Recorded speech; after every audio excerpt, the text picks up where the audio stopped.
This is Terrence. Say hi, Terrence. Hey, again. All right, can you hear me? Yep, I'm good. I'm good to go. No, I'm not driving or anything like that. Hey, I had to start this again because I think a lot of people, they probably think that you and I, all of our last comments were out of anger or something like that. So it was important for me to do this again to show everybody that at no time that you and I have any kind of anger or animosity towards each other. It was just a difference of opinion on this debate. Oh yeah, for me it's never personal. Like I know a lot of people, even on QallOut, a lot of people are really petty. So like they've just been like trolling me and downvoting all my videos, even like that, even on cases that I know they agree with. I know they for sure agree with me, but they're like just downvoting all my, like, I don't care. To me, that's just like evidence of their irrationality and how they like take things personal and stuff. So like for me, it's never personal. I never would have anything against you or anyone here. You know, to me, it's just we're just talking about ideas. So I went through our whole debate, the first debate, and made comments, and I tried to fit it all into a 7-minute rebuttal video, and I came up with 22 different points. And so I ended up trying to talk real fast to get all 22 points in. But so let me start again. And I know the name is a little backwards because I'm on the pro side and we kind of disagree. So let me say to anybody that's voting, the con is still going to be my side, and the pro will still be Bronson's side. But okay, so let me start. Anyway, unless you want to start it off. What's going to happen is they'll just see my name on the con side and vote pro automatically. I'm telling you, like, these guys are petty as fuck. Whatever. All right, so in that case. Okay, in that case, I'm changing it. Anybody who's voting, the pro side is me, and the con side is that guy over there on the right side of your screen. So, all right, so let me get this started. The first comment I made about the original debate was, this was at 2 minutes and 19 seconds, and it was when I brought up the North Carolina law. Now, what I brought up was the North Carolina law says that the age of consent, and this was the time when I first brought up the age of consent. The age of consent was 16, and I said that because of this, it was less about the legal law, but it was more about the fact that it was a teacher-student relationship, because that's what the law says. The law is not really the age of consent, but the only legal way a teacher can have, and it's kind of backwards, and I do understand it, the only way a teacher and a student can have sex is if they're married. And yes, you and I both know that if they're getting married, chances are they've already had sex sometime before that.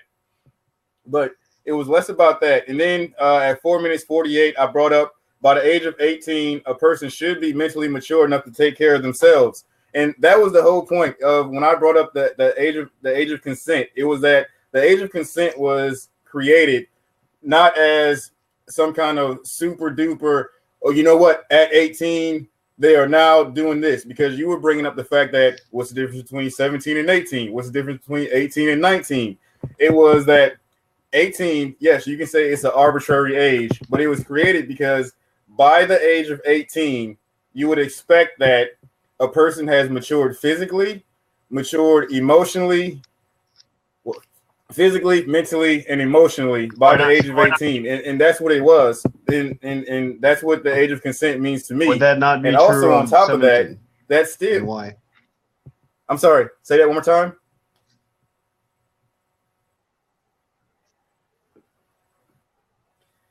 It could very well be true for 17, and like I said, you can look at the fact that the age of consent is not the same throughout every state. That is passed down from the federal government to the states, and different states have different ages of consent. But the way the age of consent all came to be and came to pass is still the same. It's still uniform throughout, which is by this age, they consider that the person, the child or the kid, the person whoever this individual that's born would have the mental faculties, like I said, mental, physically, and emotionally, they could be able to make sound judgments. Like in North Carolina. could they be wrong? Yes, they could be wrong.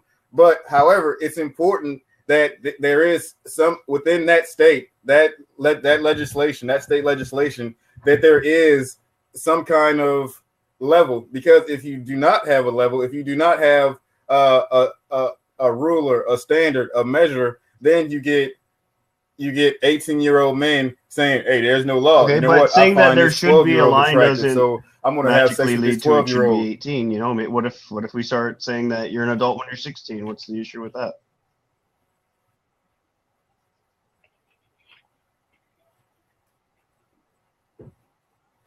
Okay, and I say again that in North Carolina, the age is 16 or 17. Actually,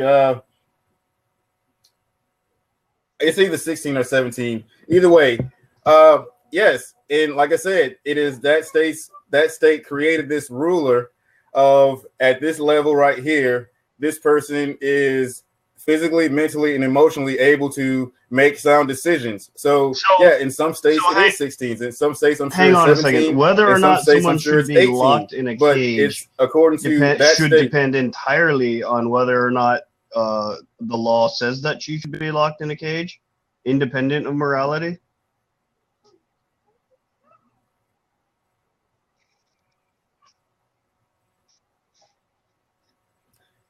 All right, I always love how you ask these questions, because you ask these like philosophical questions, and it's like the questions you ask are really based on my opinion and how I feel about stuff. So all right, so when you're saying this and you're talking about they should be locked in a cage, okay, all right, and this is when you were talking about the Fugitive Slave Act, the slave whatever act. I don't remember what it is. What was the name of it? Okay, all right. Talk about the Fugitive Slave Act, or this act right here, and we can even look at the mandatory jail sentences for drug laws and stuff like that. I completely 100% agree with you that not all laws are moral. There are some laws that are immoral, but I never disagreed with you on that. What I said was that as a society, if there is a law that we feel that is immoral, our responsibility as a member of society is to have that law changed, not to just take disregard for the law and say, hey, you know what? I think the law with this right here, or this legal age of consent, is not right, so I'm just going to ignore it. Because at the point where each individual has the right to it takes it upon him or herself to ignore the laws that they don't find morally right, then that begins a breakdown of society. That's right. Anarchy right there. That's, I don't care about this law. I'm just going to do whatever I want to do. And as I showed in our previous debate, and I can show you again here, your position on the law, and that's why I said from the beginning, the law is very central to your argument. There were people who were disputing that, but I actually went back through the tapes, and it's the very, very first argument that you offer up. It starts at 150. You say, I don't want to list all the reasons, but I will simply say that for this case in particular, it's not the consent age. You make at least a dozen references to the law every time you're making your argument. And so at 1755, I ask you a direct question. Is it wrong or immoral to break immoral laws? You say, as a nation of laws, we shouldn't break any laws. And then at 1820, I ask you another very direct question. Was it wrong to help slaves escape due to the fact that it was illegal, the Fugitive Slave Act? Your response at 1855, I don't condone breaking any laws anyway. If it's a law that you disagree with, you must go through the proper channels. Then I clarified that slaves and their helpers were wrong/immoral because they were breaking the law.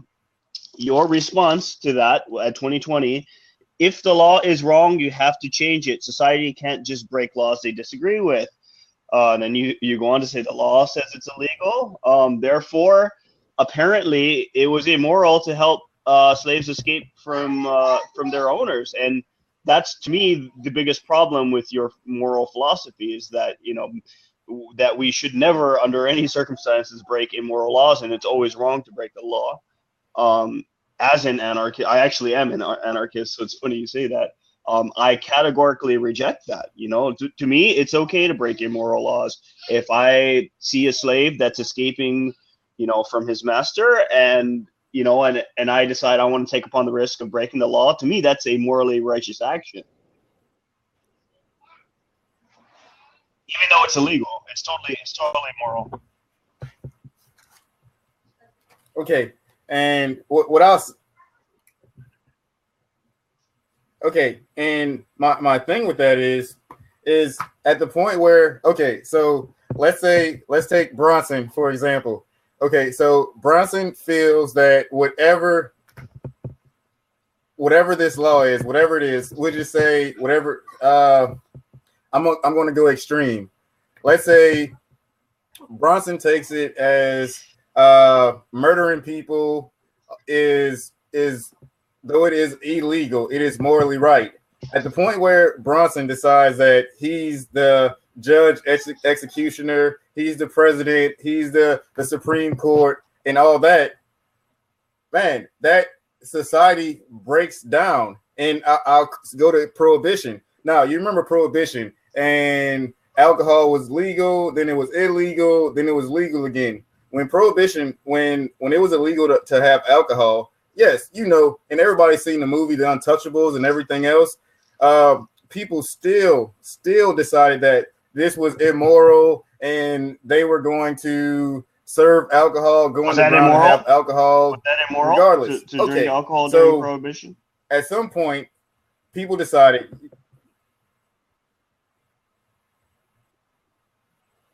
Okay, well, that right there depends on people's morals. I'm sure some Mormons would say it was okay. You've already said that you've already said it's immoral to help slaves escape. So surely, why are you trying to bring?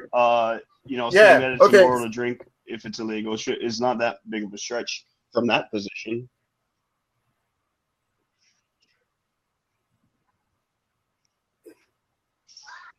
Okay, so the morality of it was yes, it was moral, not immoral, to help slaves escape because all men are created equal.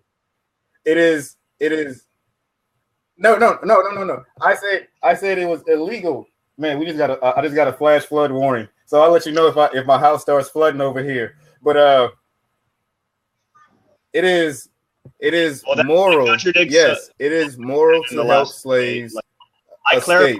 Yes, it is 5 times, and I asked you a direct question, very direct. I don't think. I said, was it wrong? I think I said, and you answered in the affirmative.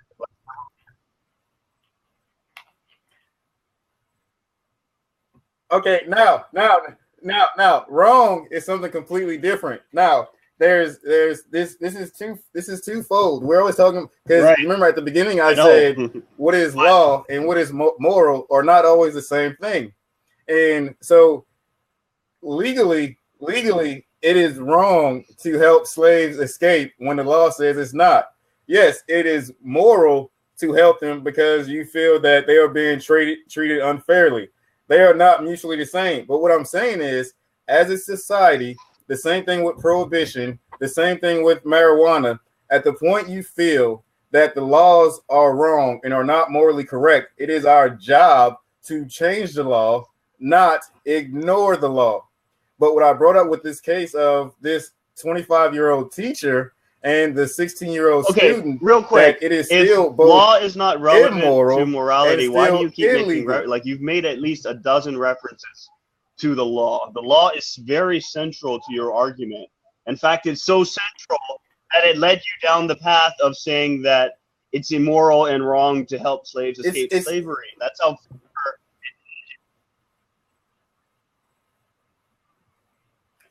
Okay, so let's stay with just because.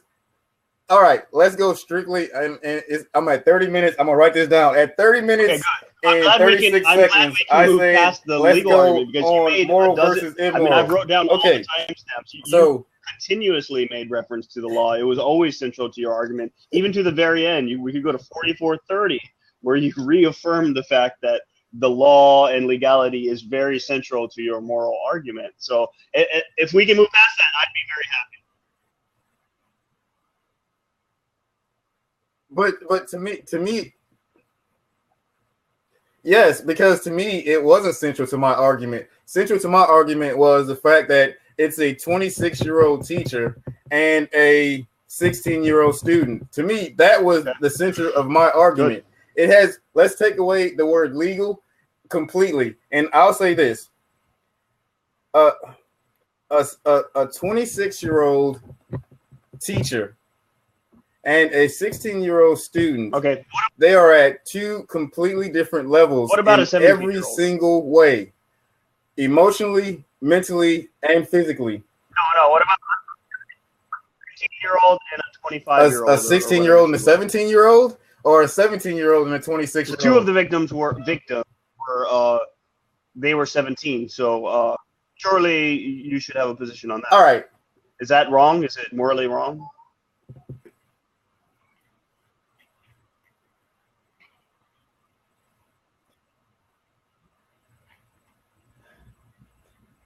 For that, and I already know where you're going to try to trap me at, which is why last time I took deliberate pauses before I answered your questions, because I can already see where you're going to try to trap me at. So I'll say this: I don't know where the mental line is of when a person is mature and when a person is not mature.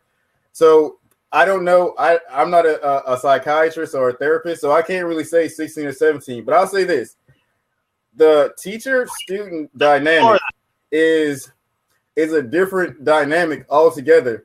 And I'd say at a 10-year age gap, and this is my strict belief, at a 10-year age gap, whether it be 20 and 30, 30 and 40, 40 and 50, that, like, if I look at myself and look at what I thought to myself at 28 versus what I think about myself at 38, I am two different people. And so a 25-year-old student, at least teacher, and a 17-year-old or 16-year-old, they're at two different levels. And at 16 and 17, still at that early point in your life, you still have not matured completely mentally, physically, or emotionally. You're still, as a guy, okay, so how does that lead you to reproductive organ well into your 30s? 16 is immoral, but 18 is perfectly fine. I still, you haven't even got past that first step there.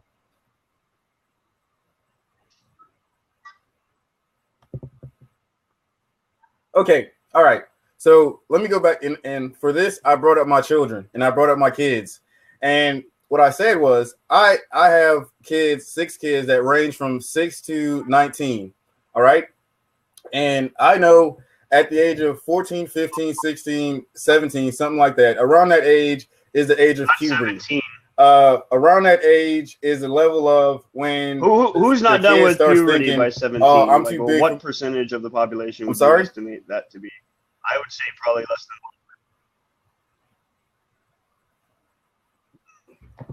than 1%. Once again, okay, but there's, even if you say less than 1%, that's the still same thing a could number. Be said about 18. What I'm saying is after 18, it's still less than 1%. You asked me, you know, so the line seems kind of arbitrary. And here's a basic explanation of your position. If we're going to argue that sex is so terrible and so harmful for 16 or 17-year-olds, it really shouldn't matter the age of the person they're having sex with, right? If it's objectively harmful and objectively bad, it really shouldn't matter who they're having sex with. And, you know, whether they're 80-year-olds or 18-year-olds, that should be immaterial, because having sex is so bad and it's so terrible on young 17-year-old minds that we should just outright prevent it in every way possible, right?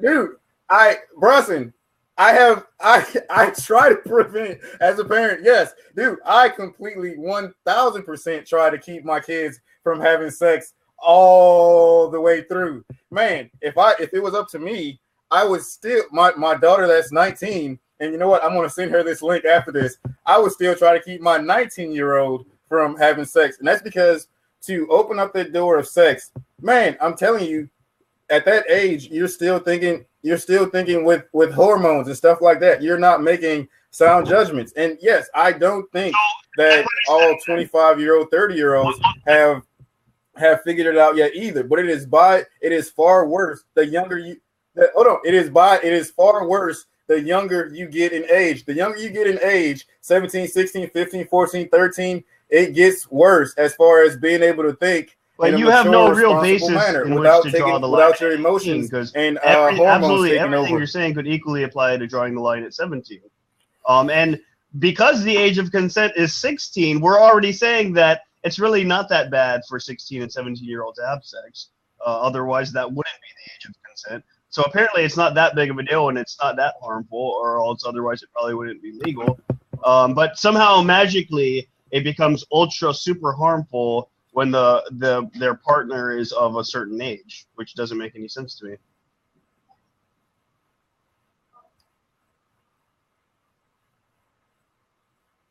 It's not really. See, you keep going back to that. No, it's all right. Like I said, do you know why? All right, let me ask you. Do you know why teachers, whether it be elementary or college age professors, all of them sign an agreement to not have sex with their students? And that is even the college level professors still have to sign a contract saying they will not do that. And this is like legal. Let's legal explore adults that, that are you 21, mentioned that in the 22 very years beginning. old, You mentioned and a professor that might be the same age. So I'm either gonna make or break that there with a simple question: would it still be immoral if she wasn't a teacher? Let's say she was just some random 25-year-old, and that was not her student. Would that still be immoral?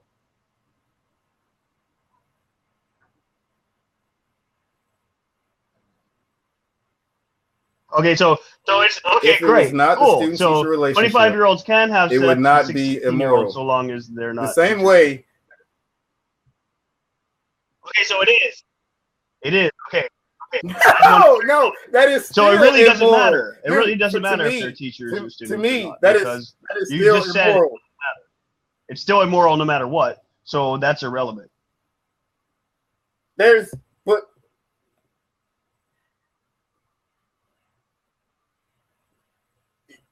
yes, but that's yes. It immorally and immorally. Well, morally speaking, it is it is wrong for a 16-year-old to have sex with a 25-year-old.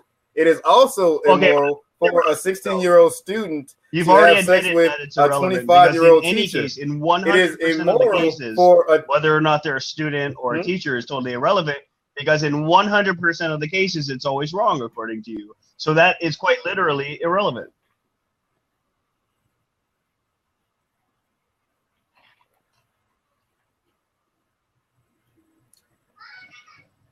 Okay, so let me just say it like this. So to squash this, teacher-student relationship, sex between them is immoral 100% of the time in my position. And that is because there is the thing called the position of authority. Perceived and presumed. Because of undue influence or can be proven, actually. Any immoral influence.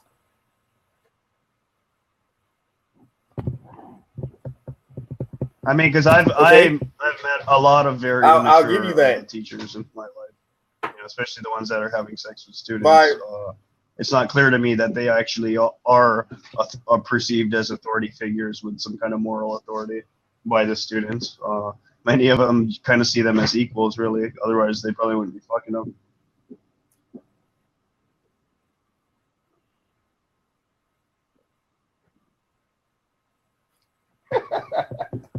and whether they perceive it or not, in reality, it is there. It's whether you acknowledge the fact that this teacher is in an authority. Okay, but you've already admitted that's irrelevant. The fact remains that the teacher is in authority 25 over and the 16 student. is wrong, no matter what, whether they're a student or a teacher or not. So it's quite literally irrelevant. I don't know why you would not just concede that fact.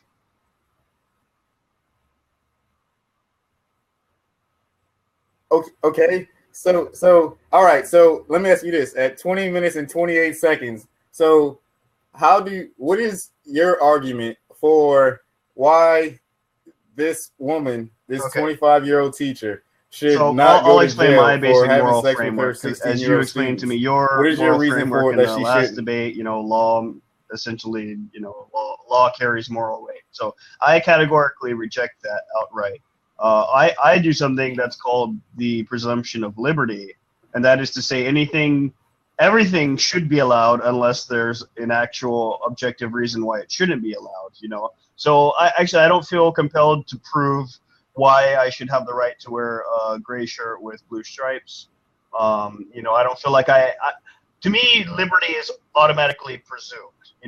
If that's the default position, I think you would have to prove why I shouldn't be able to wear this shirt or why she shouldn't be able to have sex with a 17-year-old or a 16-year-old. To me, the burden of proof always lies on the authoritarian anyone claiming that we must take action and we must punish people. To me, the burden of proof is always invariably on that person because they're the one saying that society must act to prevent some great moral harm that's occurring. So, from my view, nobody, not even you, have actually bothered to demonstrate the harm, the alleged harm, the imaginary harm that these students are experiencing.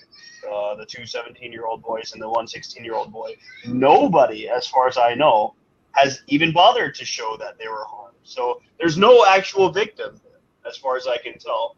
They are presumed to have been harmed because of their age, but there's no actual proof that they were. So given that there's no victim, to me, there's no crime. I'm a libertarian, and if there's no victim, there can't be a crime. It's an imaginary crime.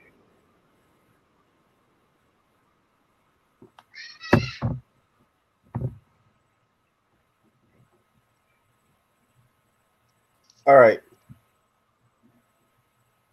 Okay, so and looking at a definition or some other things that I was just looking up. So the fact that minors are generally economically, socially, and legally unequal to adults. By making it illegal for an adult to have sex with a minor, statutory rape laws aim to give minors some protection against adults in a position of power over the youth. Now, the reason why I bring that up is as we're looking at this, and you're saying the age is arbitrary and the mental faculties and stuff like that. And I'll speak for myself. I can sit back and say, hey, you know what? I think that at 16, it is wrong for a 25-year-old to have sex with them because it's taking advantage. And I believe fully, completely in my heart that it is because a 16-year-old still does not truly understand everything. They are completely heavily thinking with hormones and stuff like that. So there is. Okay, so there's no 100% of almost anything. But to say in this case, not a victimless crime. Okay, it's not a victimless crime. From my perspective, the woman is the victim. Actually, she's the one being locked in the cage. So she's a victim of the state and our backward society and their Victorian attitudes towards sex. Who would you say the victim is?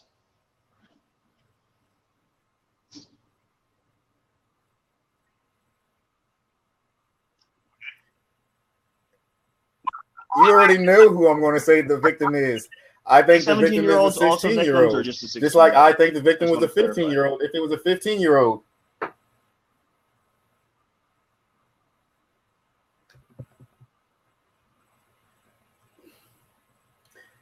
That is a touchy subject because, all right, so as I said, when I'm talking about, and I don't want you to say that I'm making this out as like I'm trying to go back to the law because this has nothing to do with the law. Okay, it has to do with, all right. So there are some people.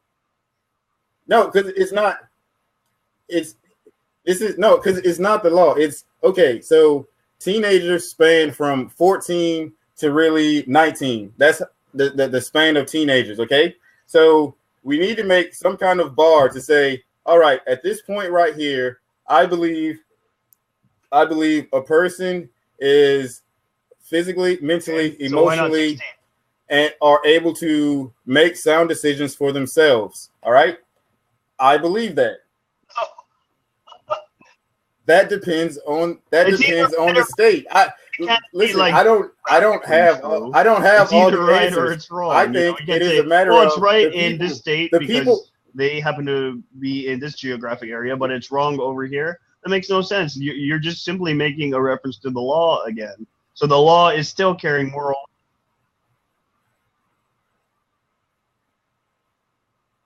No, I'm not.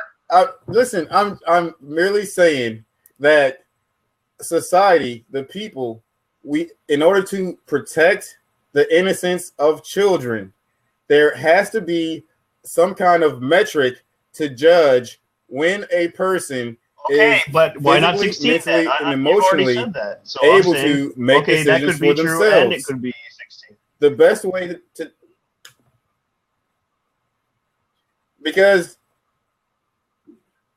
because the lower you go, the worse it gets as far as the mental capacity of a person to be able to make sound judgments for themselves. Once they go 16, 15, 14, 13.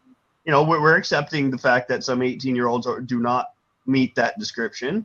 But we say, okay, well, whatever, it's an acceptable risk. So why not do that with 16-year-olds?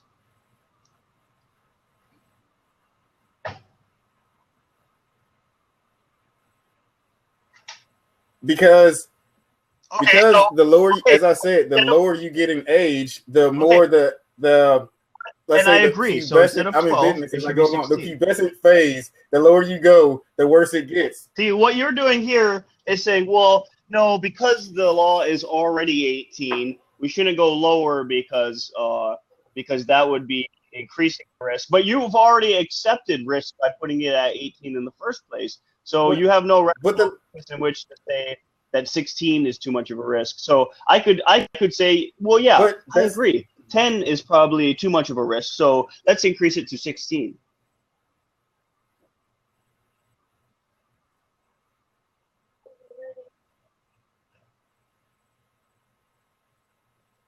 All right.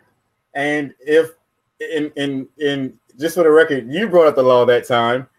That is why that right there, your frame of mind and your thinking that it may be 16, it may not be 17, it may not be 18 is the reason that different states have different different ages. I don't care what that is because I'm more concerned with your opinion. The framework that I talk about as far as I don't care what the states, what the law says. I don't care what society says. I'm asking about Terrence's view on why it's actually immoral. Let me give you a perfect example. I can talk about my parents, for example. So my mom was 18 when she met my dad. He was in his mid-40s. Apparently, according to you, this is perfectly fine, I guess, because she's over the magic number 18. So this is normal. However, a 25 and a 17-year-old is somehow some heinous moral crime because reasons,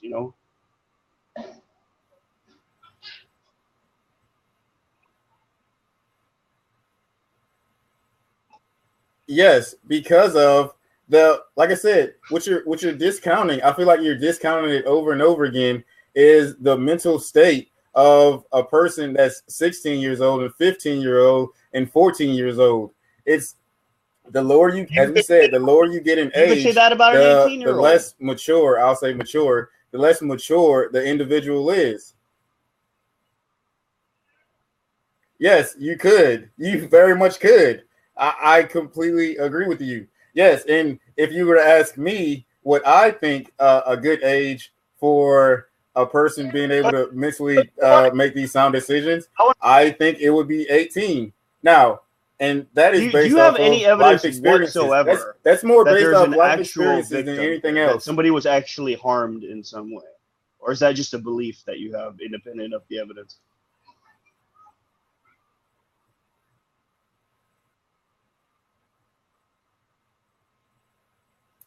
Okay, do you know that for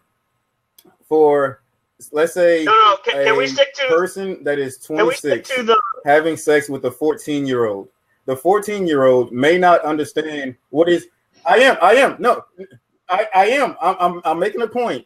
I'm making a point that just because, like, say a 14-year-old who's had sex with an adult, like at least a 26-year-old, does not understand whether that was right or wrong, that it's that 14-year-old is not a victim. That is not the case.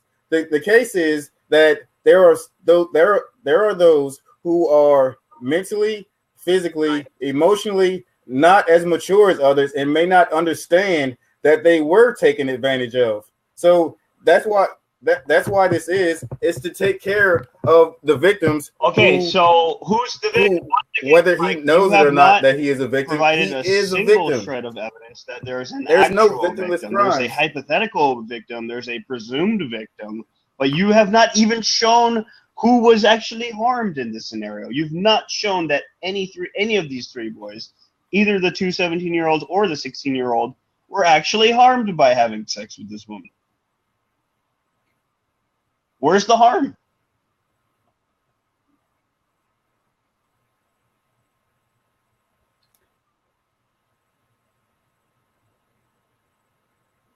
I want to ask you this, okay? Wait, I want to circle back. I want to ask you, where do you draw the line at? For you, at 20, because I can't answer that question unless I know where you're coming from. As in, what do you think the cutoff line is? Say it's a 26-year-old teacher. What is the lowest she can go? I think 16 and not be taking advantage of the student. It makes sense that if it's okay for 16-year-olds to have sex in the first place, it shouldn't matter the age of the person they're having sex with. If it's fine for them to have sex, which it should be, I think. 16 is a normal age to be having sex. I certainly was having sex at 16, even with people who were over the age of 18. I don't feel like I was harmed in any measurable way. I believe that's merely an assertion of those who have Victorian attitudes towards sex. They assert that I was somehow a victim and that I was harmed in some undefinable way, but they can never, when pressed on the evidence, they can never produce it. Such as you. You can't produce any kind of evidence whatsoever that there's an actual victim here. Okay.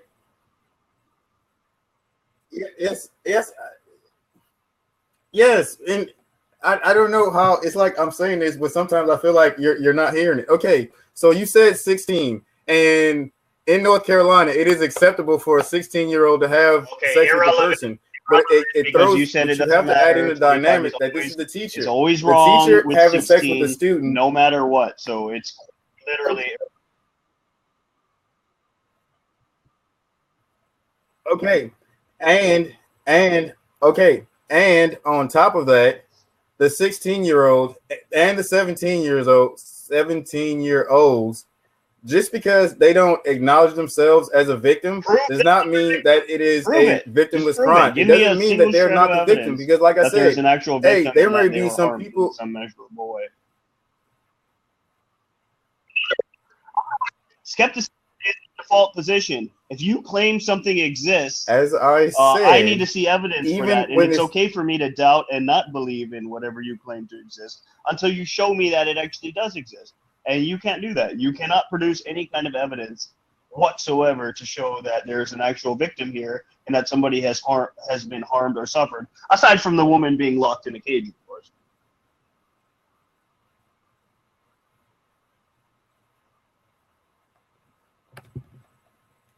Okay, so let me ask you this question. In your opinion, at 6 minutes and 30 seconds in order for me to win this debate, prove that, what would I have to prove, Erin in your opinion, in McAulife order for me to win this debate? Huge moral crime that had an actual victim that was actually demonstrably and measurably harmed in some way. You have to demonstrate that they somehow suffered from having these mutually consensual acts, sexual acts together with this teacher. You've not even bothered to show that there actually is someone who was harmed and that there actually was a victim. You merely presume that because that's what the law says, but you've not ever actually tried to demonstrate that.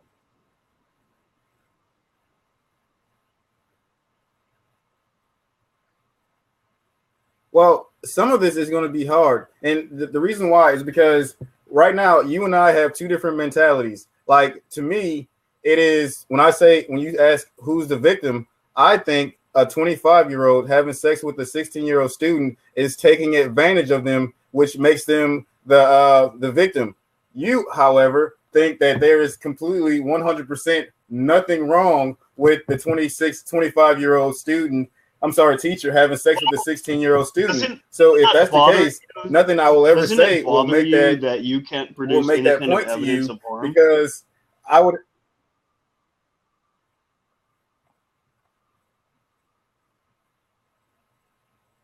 To me, there is evidence of harm. A 25-year-old teacher is in a position of authority and having sex with the person that has still not reached the level of true understanding of their actions and what right and wrong is. And like I said several times already, you've already said it doesn't matter whether or not they're teachers or student, because 25 and 16 is always wrong. So you can't keep making references to something that you've already admitted to be irrelevant.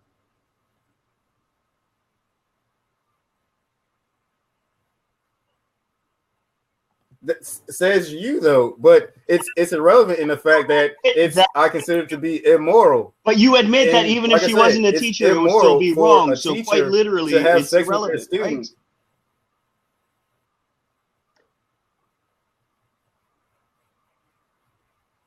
No, it's what I'm giving is that in two different circumstances, in two different ways, it is still wrong. It's wrong no matter what. It's not irrelevant. Right? I'm giving you two separate ways that it's wrong. So why don't we just focus on that part?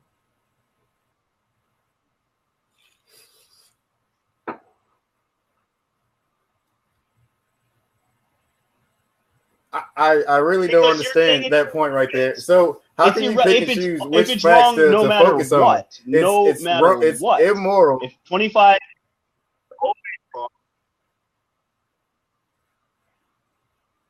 But why is it wrong? But why is it wrong? What the point is why I'm saying it's wrong no matter what. I'm saying it's wrong no matter what, that means because it's still taking advantage of someone. Because it's still wrong even if she wasn't a teacher, right? So why don't we just focus on the part where you think it's wrong? No, 25 and 16 is always wrong. I'm saying, where's your evidence that someone is actually harmed? All you're doing is reasserting a belief. You're asserting it once, you're asserting it twice, you're reasserting it for a third time, but you've not even produced evidence to support that assertion in the first place.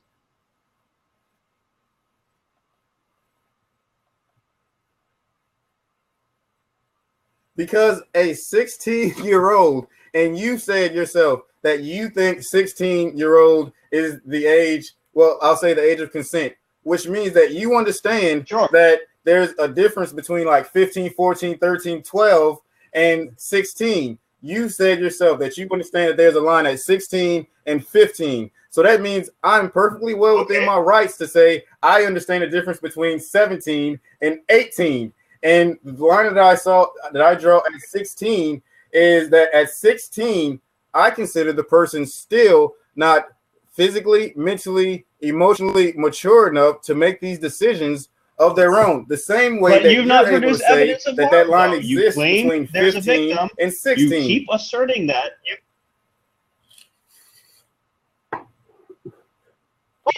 But I'd be happy to show you that there's an actual harmed victim when someone rapes a 5-year-old. 15 and 16, I would be happy to show you evidence. Now, can you do the same with a 16-year-old? With this 16-year-old? Okay. Like I said, yes, like I said, if you can say, if you can identify, that means you understand my point of view. If you can draw a line between 15 and 16, that means you understand why I can draw a line between 17 and 18. And you cannot produce a single shred of evidence of harm. Not even you not even tried to do that.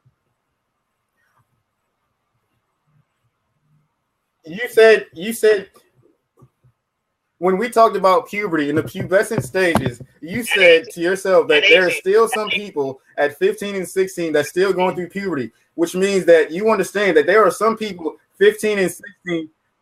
Yes. At 15 and 16, there are still some people maturing. There are still some people, and that's maturing physically, you say 18 and emotionally. Yes, but 18, you've not showed in any way that there's any kind of victim in this particular case with Erin McAulife. You've not produced any evidence of harm. You've merely asserted it several times over and kept repeating it, but it's still an unsupported assertion.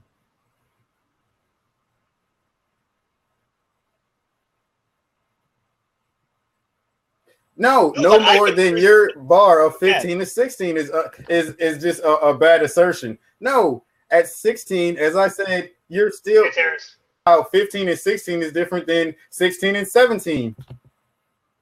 I love you, man.